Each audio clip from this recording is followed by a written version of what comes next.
Hello, my name is Randy Russ, the president of Ashland Industries. We are a manufacturer of pull-type earth movers up here in Ashland, Wisconsin. Been making scrapers for the construction and agricultural market since 1953, and I'm with. Roger Levno, and I'm a cash crop specialist with Case IH, and I'm welcome to be here, Randy. All right. Well, we have a joint relationship as far as with Case IH as a marketing agreement, because really the benefit for some of the customers that your dealerships are selling into. Really, you need to have a combination of a tractor and a scraper that can provide the longevity and the durability.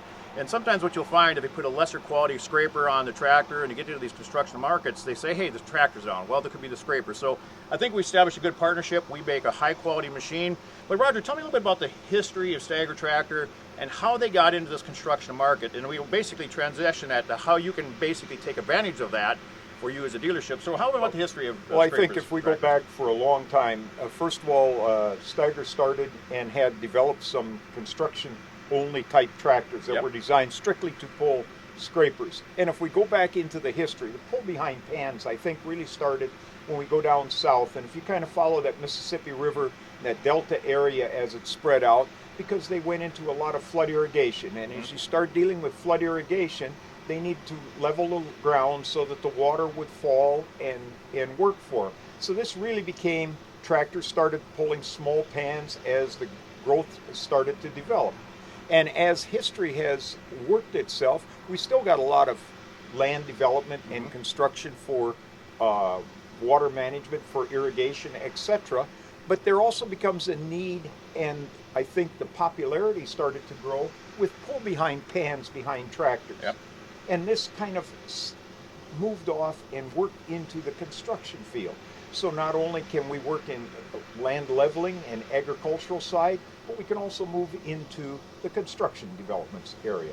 I think probably, throughout all the years that we've been working together, Roger, a lot of the things and improvements the tractors have made, just like, improvements of car manufacturers, racing really drives improvements for the cars. And I think the same thing can be said on scraper tractors. So the construction market basically has a little bit of a rougher service, and I think that has made a lot of improvements on the Stagger tractor throughout the years. Definitely. What we've had to do is, as we've worked into this market, first of all, the number of hours that if the tractor is strictly into a construction market, we're getting typically more hours than what an ag guy sees on the tractor. So therefore, some of the abuse, some of the areas, we've seen some things that have happened to the tractor that wouldn't typically have happened in the ag side. So therefore, we had to develop. So the ag customer has really gained from the benefits that we've put onto the tractors as construction or scraper market. And I think with that translation to you as dealers, you really have a company that's been part of this market for a lot longer than the competition. But there's a lot of other benefits that the tractor scraper line adds to your dealerships, because when you get tied into those contractors, they have a lot of needs, maybe outside of just dirt moving. What have you seen in some of the dealerships that have embraced this technology and use? Well, I think what it does is it offers, first of all, a second market for the tractors. Some guys will take a scraper tractor, run it for a couple of years, and then move it back into the ag market. Likewise, simply because right now with the ag economy the way it is, we're kind of in a shortfall, but the construction market is really picking up. So it becomes an alternate for some of these ag tractors. Now, we don't like to take, and in warranty, we want to make certain that we carry a construction tractor into the construction market. Once the tractor is out of warranty, there are some moves of taking the tractor and placing it back, or taking an ag tractor and putting it into the construction market. Basically, we've got the basic same tractor as far as axles and things that we're developing now for model year 16, 17 as we work. So the basics are virtually the same on the tractors. And this gives the dealer lots of flexibility.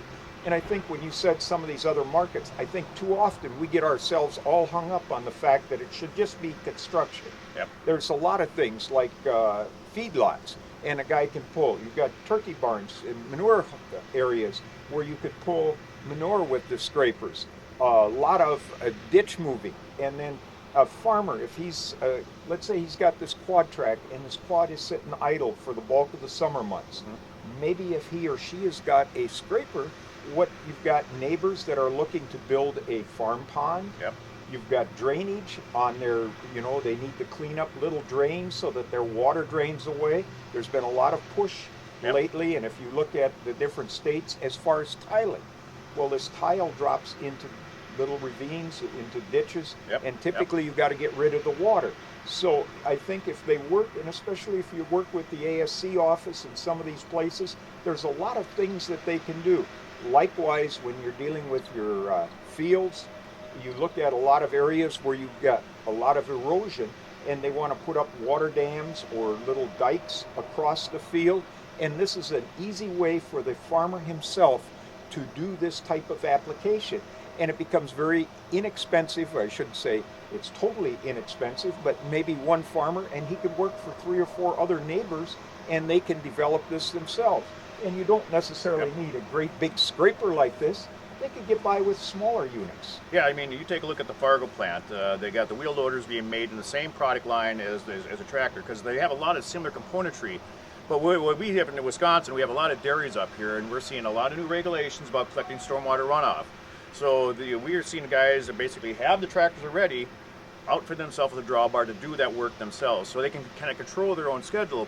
But also some of the dealerships, these contractors, you know, what we found as we go to some of these dealerships that have been in this business a long time, they're getting other actually business from the contractors, whether it's supporting the service side of it.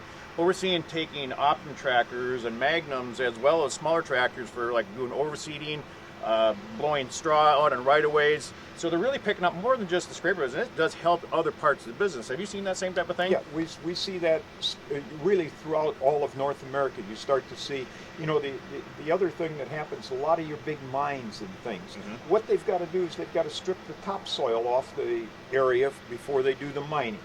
Once again, you've got to come back, and if the way the regulations, you've got to be back into a grassy area, so the tractors with pull behind pans become ideal, because you can rip the topsoil, pile it. When they're through mining, you can bring that topsoil back, you can level that ground, they can come in and use the vehicles for seeding, getting the ground back to the way Mother Nature would want it. Yep. You need to push the envelope a little bit, and that's one of the advantages that our quad track gives us over a wheel tractor. A wheel tractor is very forgiving because the wheels will slip to the ground, whereas a quad is pretty much going to hold itself. Yep. So the quad is going to transfer that power, and it really becomes the means of operating. A lot of dealerships that, you know, they haven't been part of this business, they feel nervous about it. Maybe they've heard histories and stories about whatever, you know, issues that other dealers had when they first got in this business. So how can you calm them? I mean, what things have done on the tractor side of it? On the scraper side of it, we've made a kind of a leaping match with the changes of horsepower. But a lot of the dealers are just a little bit nervous to get into this thing. And you know, what we've done up here today in the past few days is show contractors or show dealers how a contractor thinks, how they look. Because a contractor looks at moving dirt a little bit differently than a farmer, because they look at the kind of the math. And Case has the tools and the expertise between Roger, myself, and others within our companies to really provide you that support. Can you tell me a little bit about that, Roger? Yeah, I think one of the things we've done is we've developed a calculator which will allow the customer to sit down and look at what are his needs. How much soil does he need to move? What is the environment that he's going to be in? How far does he need to move it? And you can calculate this back, and we can kind of come up with this sum as to what it's going to cost him to move a yard of dirt. And based off of that, especially if it's a guy that's starting new into this, I think what they can do is they can begin to figure out, okay, if it's going to cost me this much, you know, it's all numbers that you're putting in, but we're asking them to put in their numbers and figures, and therefore the calculator will calculate approximately what it's going to cost him to move a yard of dirt. And based off of that, she can kind of develop what are they going to need to charge for this amount of dirt. And when we look at what have we done with the tractors, how have we brought the tractor to the scraper and married everything together, a lot of changes have developed and came in over the history of the units. The high flow hydraulic systems that we carry today, so you've got the speed that you require onto the units. You know, if you're dealing with a quad, we've got scraper tracks, we've got different relief valves, we've got things on the tractor. Our tractors, if you've got a scraper tractor, have got a ROPS canopy and a FOPS canopy, so they are protected. So when you're going onto some of these job sites, you've got the protection. We've got engine brakes. Yep. That is something, especially if the tractor is going into an area where you're coming down steep inclines, rather than having to drag your scraper Yep. and do things of that nature and mess up your haul roads. We can let the engine brake on the tractor work onto this. So there's a lot of things that have happened over the history of the tractor and the pull behind pans. I think dealers shouldn't be scared of this environment. It's a great environment. It brings a lot. It's a whole different clientele. You know, one of the things that everybody forgets about, and that's your landfills. Yep. Landfills are everywhere, and what you're typically doing is they're running the garbage up there. They've got to bring X amount of dirt on top of it and pile it over, and a tractor and a pull behind pans becomes ideal into that environment. You know, Roger, that you bring up an interesting point. We had a project a few years ago of a landfill where they cut a new cell and they brought in the clay for the bottom base of this landfill. It was basically with a large national recognized landfill. And what they needed to have a certain amount of ground pressure at the bottom of that. They want a light footprint because they didn't want to have these big self-propelled scrapers, which did a bulk of the work because of the size and the scope of the thing. But to bring the final clay in, they had to use quad tracks and a multi-tired machine to have a low ground footprint pressure. So a lot of times there's a blend between even conventional self-propelled movers and the quad track for doing a lot of the landfill. So there's a lot of different opportunities for you as dealers to kind of open up a whole new customer base. And actually what that translates into, when things get a little tough in one market, you have a second operation to kind of, or a separate market to kind of go into. So you have a little bit of a comfort level that you can maybe add some profit to the bottom line because you're not just kind of stereotypical into one specifically market segment. So I think one of the things that new dealers have to kind of understand is I want the dealers to want to get into the market. I don't want to try and talk a dealer into getting into this market. And by that I mean that if the dealer wants into the market, we'll gladly support him any which way we can. Yep. Possibly the biggest reason I say that is because of support. One of the things you got, if you go into your bigger construction areas, these guys need the machines running. If the machine's not running, they're not making any money. And it's looked at downtime. I think you mentioned it earlier. If you got a hose leak on the scraper, you got a track that fell off the tractor. Either one puts the unit down, and in their minds, the tractor is down for whatever reason. So trying and support becomes a key element. So we need the dealer to be able to support the units when they get them onto this construction site. And if you work the support, it just grows business for them. It just multiplies. Yep. So as a dealer, if you want into the market, support is going to be key for you. You must have support. You must be willing to follow up on it. And don't be bashful. Work with these construction areas. Visit with your farmers that are out here. You know, what are their needs? Because they're always talking about putting in a pond, you know, for the kids to play. They need a drainage pond, as we mentioned, for irrigation. If we look at Iowa right now and all of the legal battles that are happening with the runoff and anhydrous ammonia and some of that, where it may come to pass that you have to have a settling pond before the water can enter into the streams. If this happens, this is going to be a market that's really going to excel. Yep. And the dealers that get into this are going to be ready for it ahead of time. Yeah. Yeah, and I think that's just, I mean, there's just so many opportunities. We've seen farmers that maybe there's a kid coming into the farm, the dad's not ready to retire, and maybe there's just not enough, you know, to feed 3 families. And we've seen some of these younger generations going out, taking quad tracks or wheeled stagger tractors and doing a little bit of contract dirt work for neighboring farmers. But what happens is that translations into, boy, there might be a small strip malls coming by that they can come in and do that kind of projects. And I think with the tools that Ashland has and Case has, we can make it very comfortable. But you as new dealers getting into this kind of potential market, it's my suggestion, don't go chasing after those guys that are building 40 miles of interstate. We want to deal with these smaller contractors. Grading excavating contractors is some place that we look at first because a lot of those guys are doing the grading, which is the scraper tractor.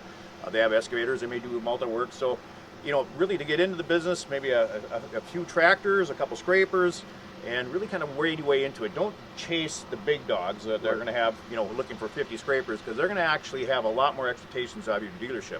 Start small, and have you seen that kind of an opportunity? And I think that lends itself very well. The other thing that I think new dealers need to look at is, we traditionally look at the Steiger tractor, we look at a 580 quad, Yep. etc.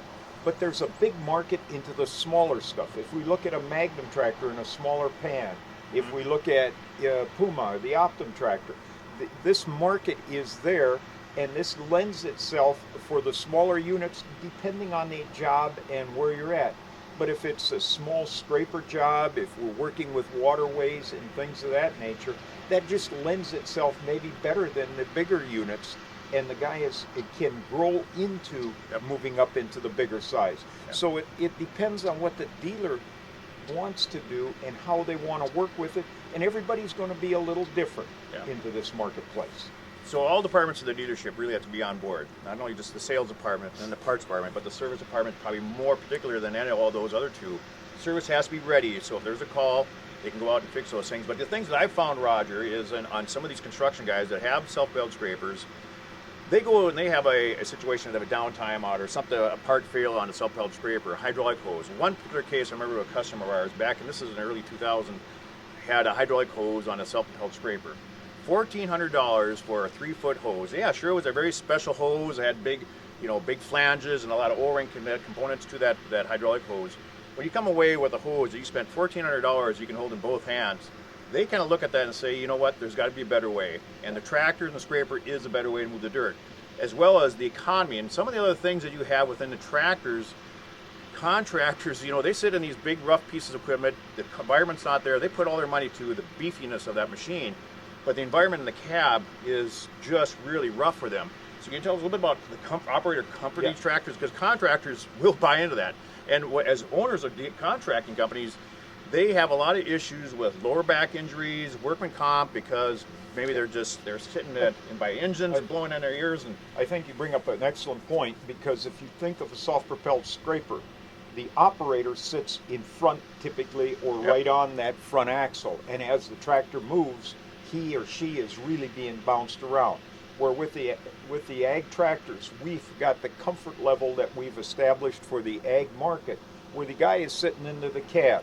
He's sitting into a cab that's isolated, it's suspended, it's giving him the bounce and the movement around that he needs. The seat, the air ride seat, we're cooled and heated, so the guy can work his back ear or bring the coolness on. We got the AM FM radio, the Sirius radio, he's got all of that, Bluetooth. So the comfort that we offer in the cab, it's identical to what you got in your ag markets. But for these construction guys, when they get into there, and what it does is it allows them to all of a sudden get a better quality help, and it's easier for this construction guy to maintain that help if you're taking care of the operators and the operator environment. And what I found is that if you've got a good operator environment for the customer, the operators will take care of the tractor better than if you don't. Yep. It's so there's just a lot of benefits to this whole concept. And as new dealers or dealers looking at probably getting this thing, don't be afraid. I mean, it's relatively simple. They look at, unlike a farmer who's looking at, okay, hey, I just want to have a good quality piece of equipment. They get it home and they shine it, wash it, at the end of the day. Contractors look at the math, and the math really shouldn't scare you. I mean, they know when they see the machine walking by them and seeing what production is doing. So don't be nervous about when you have a machine talking to a contractor. They'll see the benefits of that right away.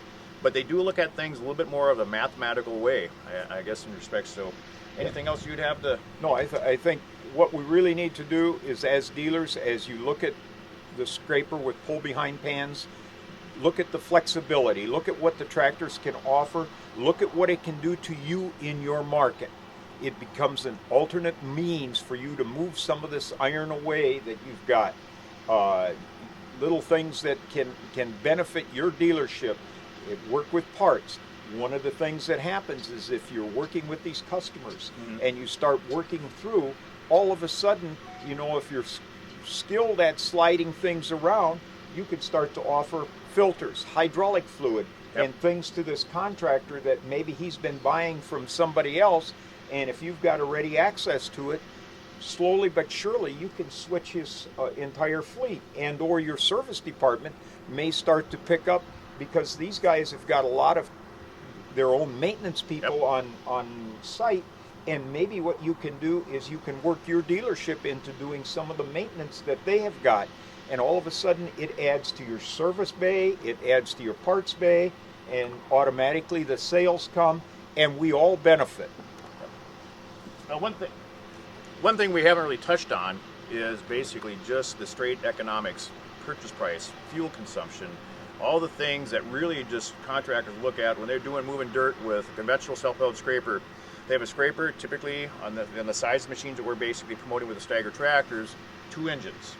Basically, and you have basically 2 engines drinking fuel, using lubricants, oil, but also you have to have a piece of support equipment. You have a dozer behind it. So now you got 2 operators, you got 3 engines to pick up that dirt and get it loaded. This is really a self-contained unit, 1 operator, 1 engine. So just the straight economics of fuel savings really adds a big savings to those contractors. So they'll see that. And the tools that Roger spoke about on this cost calculator does show them that. So anything else you got to add? Or? Yeah, one of the things, we've really looked at soft-propelled scrapers and kind of making that comparison. But don't forget haul trucks. There's a lot of these guys that are out there that are trying to move dirt with haul trucks. And there are certain applications where a haul truck is necessary. However, what you can do with haul trucks, you're going to have possibly a minimum of 3 haul trucks and an excavator to load and move that material, depending how far you're moving. And likewise, you'd like to keep everybody busy. So maybe if you're hauling a longer distance, you need 4 or 5 haul trucks, etc. And as you mentioned, that's operators, that's fuel, that's equipment. The thing that everybody forgets about is on the back end, because now you need support vehicles, you need a dozer or something to knock down the piles where the trucks are dumping, and you need packing devices so you can come in. Where with the tractor and pull behind pans, you can self-load, you can get out of that area, you can dump, you can pack, everything kind of works automatically as a component. And if haul trucks are needed, you're going to be in certain areas where you just can't get around, you're going to have to load and haul. We can use the pans to haul material just like you can in a haul truck. The only requirement I think you would like us to do, Randy, is lower the pan to the ground so that when you drop 4 or 5 yards of dirt into the pan, you're not getting that bounce onto the pan, and it works better for the tractor. But it's just a matter of lowering it, picking it up, and moving on. So it becomes a very economical means, and that will suffice in place of the haul trucks. For everything we just talked about, Roger, as far as for these contractors, it really opens up a lot more production activities for them. And so, Case's new theme is rethinking productivity. And what better way is there than with a tractor and a pull-behind pan for rethinking productivity? It's just what we're after. Let's rethink productivity. That says it all, really, because it is very true. Contractors give more options.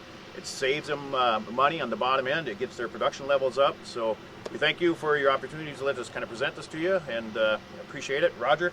Thank you, Randy. Always a pleasure. You bet.